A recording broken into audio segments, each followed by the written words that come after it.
It's hard to believe, but despite these images, people like Ilario Properzi were living through moments of happiness. Great will of making, rebuilding, giving a better world to the next generations. He was happy for he was again a free man, thanks to the United States. In a free world where the good guys were in power.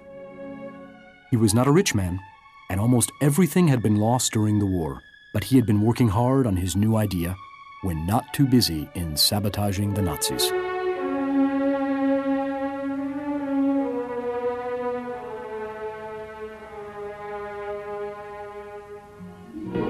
At that time, copper was the absolute king in the electrical application, while aluminum cable was at the beginning of the subsequent boom.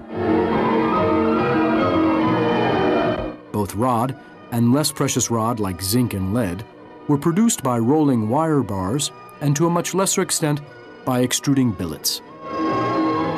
Actually, it was a long, tough, and expensive way to turn raw metal into wire bars, billets, and then roll milling after the heating.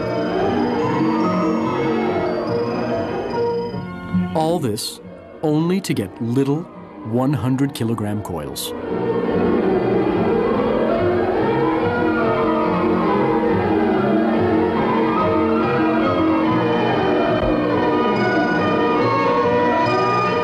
Head and tail had to be scrapped, the surface had to be severely pickled, the coils had to be welded head to head before drawing. Sometimes, using precious alloys with high silver content, in the case of copper rod, used for telephone cables.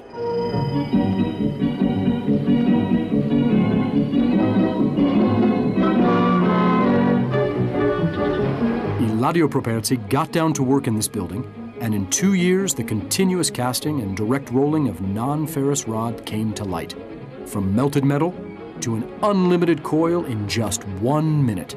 This revolutionary system was industrialized for lead, zinc, aluminum, and copper, facing later bigger and bigger difficulties.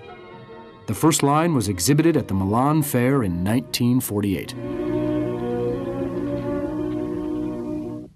And sent then to San Galvino in Sardinia for the production of lead wire, transformed then in lead shots. The second one was used by Ilario Properzi himself. This line is now at the Leonardo da Vinci Museum of Science and Technology in Milan. What a difference a day made. But the one in San Galvino is still running. Just an example of industrial archaeology. But it can be an interesting way to explain the Properzi process, which starts from molten metal. Lord, what a difference. Metal goes in a launder to the tundish and through a spout poured into the cavity formed by the rotating wheel and the belt. There's a rainbow before me. The belt surrounds about a half of a circumference of the wheel and is tensioned by the upper pulley. Belt and wheel, or better component of the wheel called casting ring, are cooled by water, and the metal is solidified in a continuous bar. Heaven when you find romance on your menu. What a difference a day made, and the difference is you.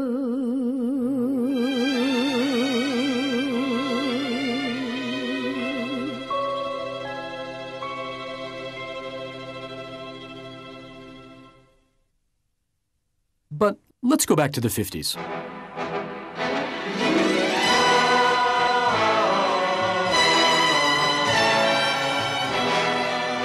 Ilario Properzi carried his efforts towards the production of aluminum continuous casting line. Blue, blue, my world is blue. Blue is my world, now I'm without you. Gray, gray, my life is gray. Cold is my heart, since you went away.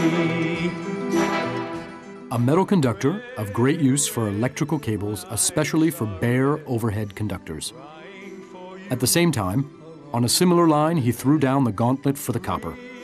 Something unbelievable in those days. With few tons of cathodes and a borrowed small furnace, he successfully made the first simple tests in the old factory. Black, black, the nights I've known, longing for you, so lost and alone. Gone, gone, the love we knew. Blue is my world, now I'm without you.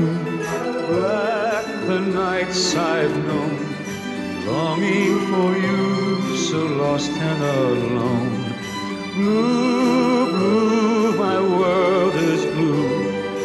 Blue is my world, now I'm without you.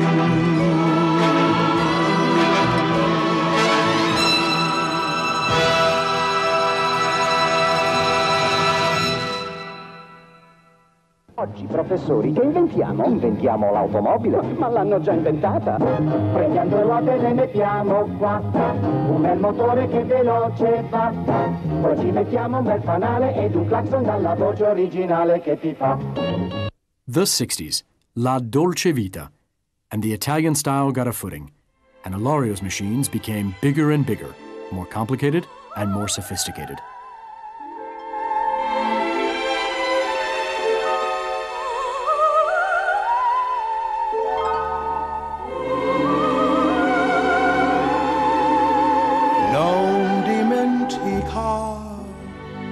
Finally, arrives worldwide success for the Properzi rod. My darling. With the presentation of the Model 7, he began to try to convince the copper industry to accept and try the continuous casting. After many efforts and a lot of shut doors, two companies, an American and a Russian, bought two Model 7s to produce copper rod. My love is like a star. Needless to say, it took few years in order to optimize the system both in America and in Russia. But the industrial revolution of the new process was clear-cut in just a few months. From the mechanic and constructive point of view, a decisive step was taken in 1966.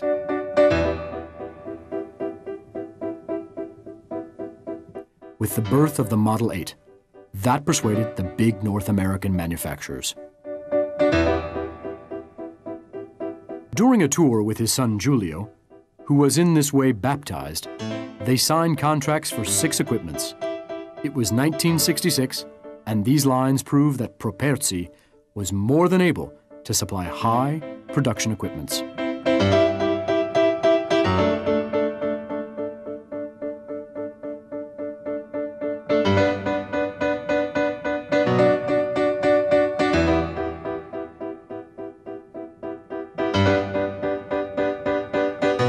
First years of the 70s, the copper lines for 100,000 tons per year in Sweden, Italy, and Greece were started up.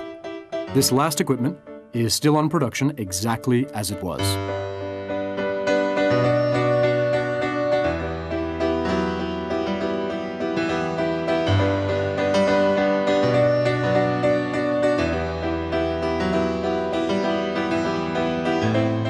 No doubt, it has been a long way, but properly crowned by the 1973 Mordica Award.